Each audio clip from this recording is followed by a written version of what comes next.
I started Surviving Skye with the goal of bringing more awareness to my sister Skye's disappearance. And I thought the best way to do this would be to start a podcast. That way I can really get into the details and bring some humanity to this case.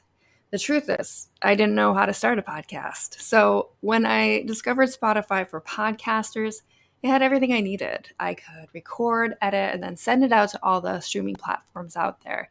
I didn't need to take too much time getting hung up on all the technical aspects. So if you're out there and you're listening to this and you have something that you're passionate about and you just feel like you can inform the world about what you know, then why not start a podcast and check out Spotify for podcasters today.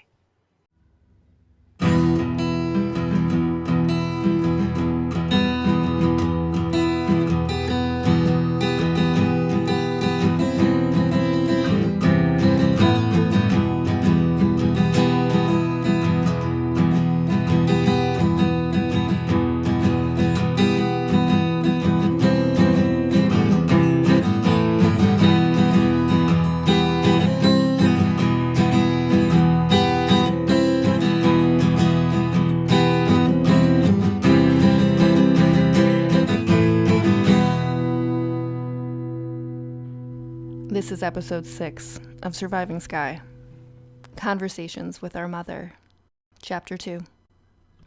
This is the second part of a longer conversation that I had with our mother.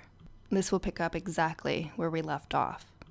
Again, there is limited editing as to not disrupt the flow of the conversation. If you had just discovered this podcast, I recommend not starting with this episode. I don't make time for explanations or deeper dives into the subject matter we're talking about.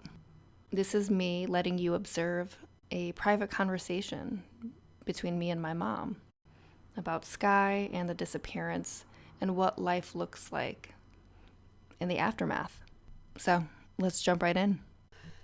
So we flew out, we got into Japan. I remember the embassy people was all there for us. Yeah, like as soon as we got off the plane. And they took us straight over to the, quote, like an interrogation room almost. Yes. Or some sort of like conference and room basically office. What it boiled down to was another thing is because she was 21. Yeah. Even though emotionally she was probably 14 or 15, you know, she was 21. And she had every right to leave without her mom and her family chasing after her. Yeah.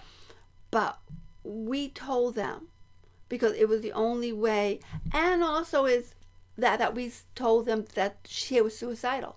Yeah, we did find a draft that was unsent in her email, but it seemed out of character. Like it did. It seemed like, why wasn't it finished? Why wasn't it sent? If you were just kind of like toying with the idea. But also, let's double back on.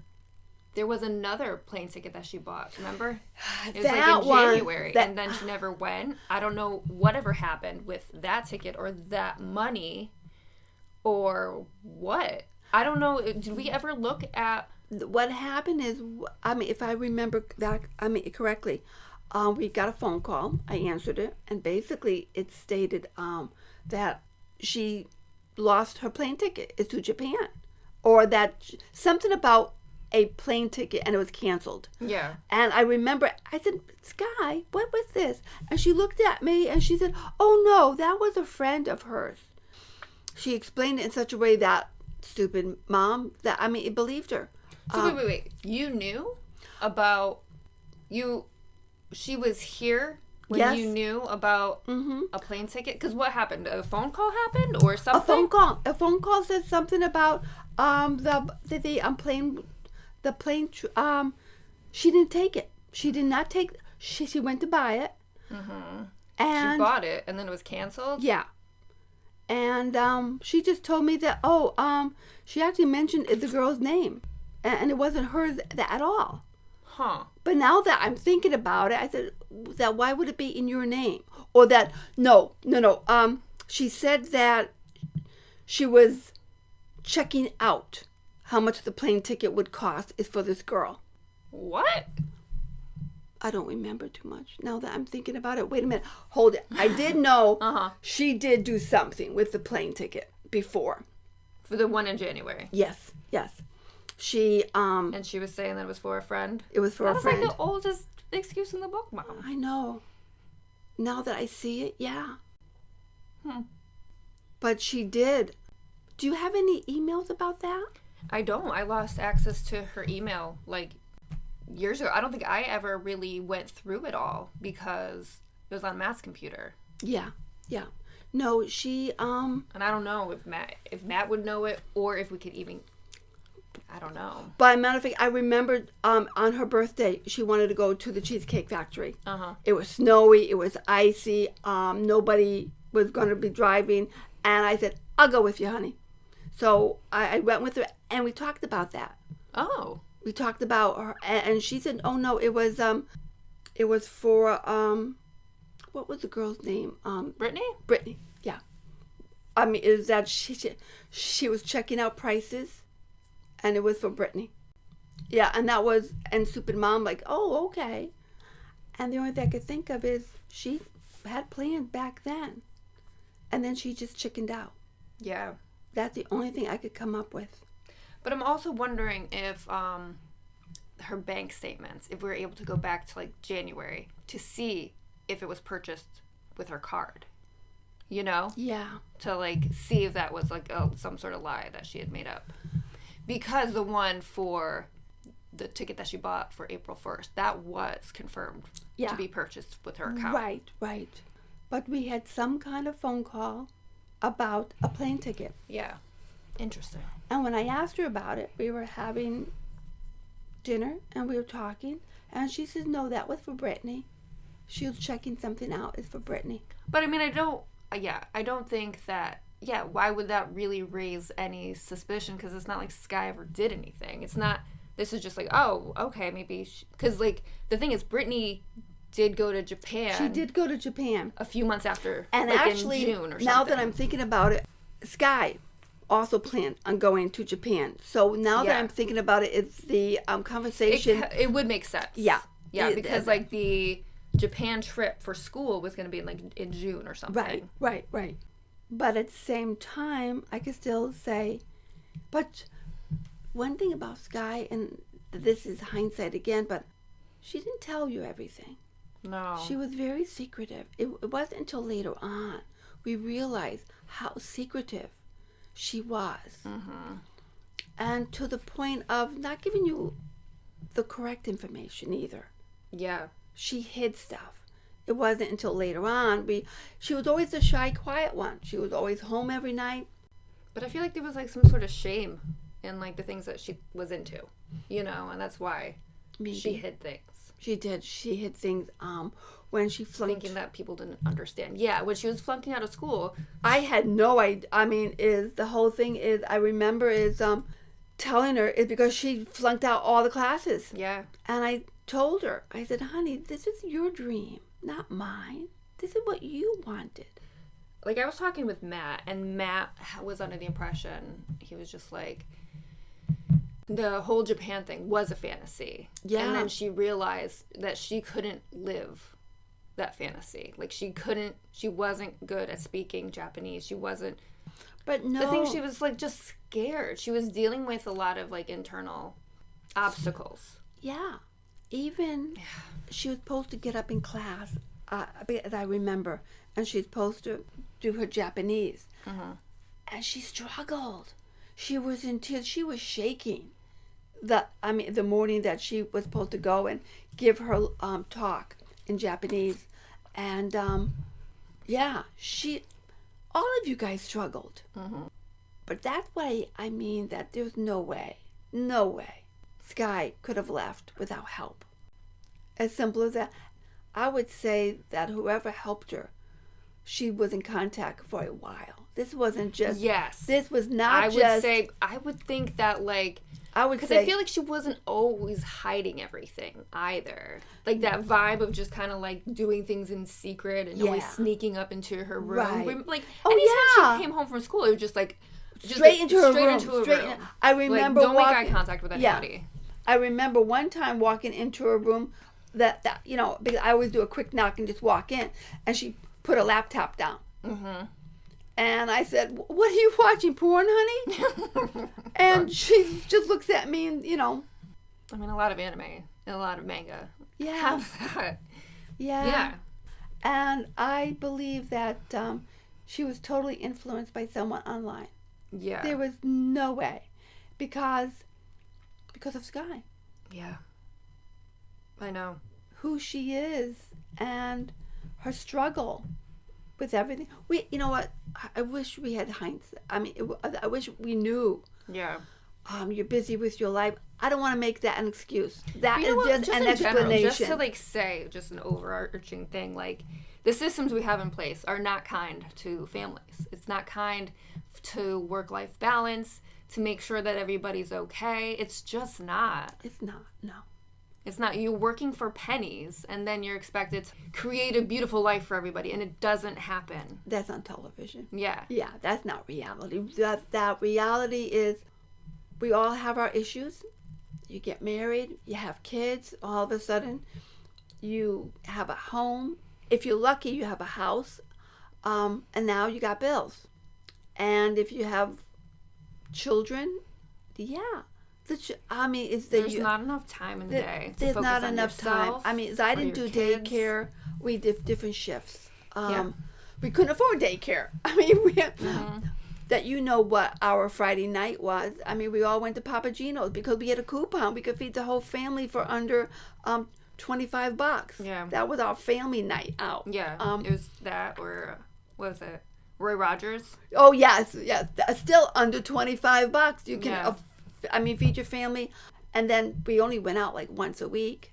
Every family struggles, and it's really hard on everyone.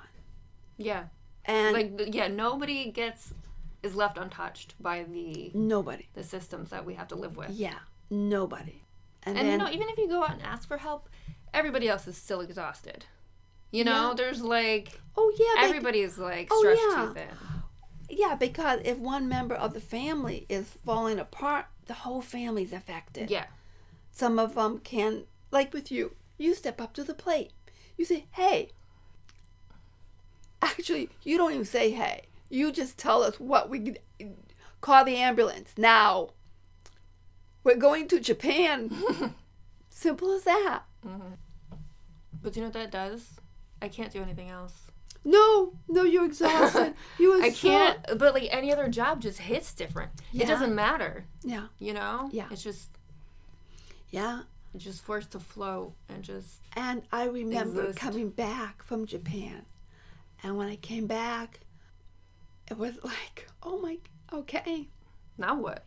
Now I go to work. Yep. I come home and I do what I do. Yep.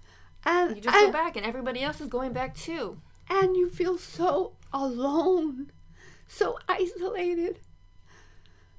And everyone needs something to, shall we say, get through it. I tore apart my yard. I literally made a garden around the entire perimeter of my yard. And what started it was, we were at some nursery, and in the corner there was a concrete dragon. And that was Skye's favorite. And it was expensive. We can't afford stuff like that. And I just fell apart. And so Dad, poor Dad, he didn't know what to do with me. So we bought the dragon. And I made an entire garden. And that's what I did. When we came back in April, it was going to be Easter. We were invited to Pat and Dave's house for Easter dinner. And I couldn't go over there. We all had the family holidays over there. And I could not go there. So I started tearing Dad, again, didn't know what to do with me, so he just went along. So I tore the whole yard apart. I had my shovel. I just dug. I did not go to any of the family parties for about 5 years. Yeah. Just the thought of going there, and it's not the same. I think that's the biggest, and you still have to. And everybody else just like went on. Oh, of course, that's what life know? is. You want everyone to say, "Oh," but yeah, you went on. But there really wasn't any support. There wasn't any like help. Like, oh, let me call the police for you today. No. The only one was Joan, and I'll never forget, because she called us up, and she says, so quiet. She's such a class person, Joan is. And she said, I have a charge card for you. It's yours. Do what you want with it. Oh my God, can you imagine? Just offering us a charge card and said, go for it. Do what you need to do. I never forget that. Never, because no one else did that. No one did that for us. I would never take that up on. I mean, say, oh, thank you, but my God, just to say, I have a charge card for you. Mm-hmm. It's yours. That was amazing. It really is. I think also people, you also have to be kind to people, Meg. Oh, yeah. People don't know what to say. Oh no, they don't know what to do. When I went back to work, my company, actually, I was so surprised. My company made up a collection for me. Mm-hmm. And, you have birthdays, you have funerals, you have different, and everybody chips in $1, $5, but they gave me a lot of money. Did they? Yeah, they did. What'd they give you? I don't think I knew this. Yeah, it was like maybe $800. Oh, okay. The whole company did that. Yeah. And I was just flabbergasted. I mean, it was just totally shocked by it. And I thanked everybody. And I remember I got my phone, my regular phone. Oh, okay. Yeah, that was what I did. I mean, with the money, is so I would be able to get into contact. Yeah. With Japan, and the embassy. And do you know what I did? Okay, what? So the Red Cross got a collection for me. It was about $200. Yeah. I went to the casino. I put it all in. Yeah. On I think it was a Wheel of Fortune slot. Mm-hmm. I got $1,000. Oh my God. And that's when I bought the new computer, because remember my computer over there caught on fire. Right. So then it was able to get access to things. Yeah. That's what we did. That's what we did. Anything to help out. But you go on. Also, I have a high school education. I didn't know what to do. But who does? Who does in that situation? I had no idea what to do. It's true. Yeah. You don't. You don't realize that the police, the powers that be that you think are there to help and think who have all the answers, they don't have the answers, and there's really not much of a protocol. There was nothing for them to follow in cases like this. Exactly. And I remember calling the embassy. Actually, the ambassador had he gave me his cell phone number and his email number, and I was no, not the cell. It's basically we emailed back and forth. Yeah. And basically we did what we did. And then they didn't know what to do with us after that. Mm-hmm. I mean, remember when we got there and they gave us these pamphlets and sent us out? It was on the weekend. Mm-hmm. And I guess that most of Japan, the stores, if the embassy closed down on the weekend. Yeah. And they didn't know what to do with us. Here we are until we had the interview. And here we are in a country which their social norms are different. Mm-hmm. Their language is different. And we just went out. We walked wherever. Yeah, we walked everywhere. We walked everywhere. And we basically, you tried to give out the pamphlets. The flyers, yeah. The flyers. And the flyers basically said, in Japanese and in English, I mean, we're looking for Skye Budnick, and it gave all the information. And we just kind of, you approached, and I cried. Mm-hmm. Oh, we must have terrified those poor people. I know. Oh, my God. That's true. And when I tried to approach, I just cried. I just handed them up. Yeah. Now that I think about it, oh, my God, those poor people. I feel bad for them, because you have this older Caucasian woman walking up to you, giving you a flyer and crying. Oh my God. I didn't even think about that. Yeah. And that's what we did.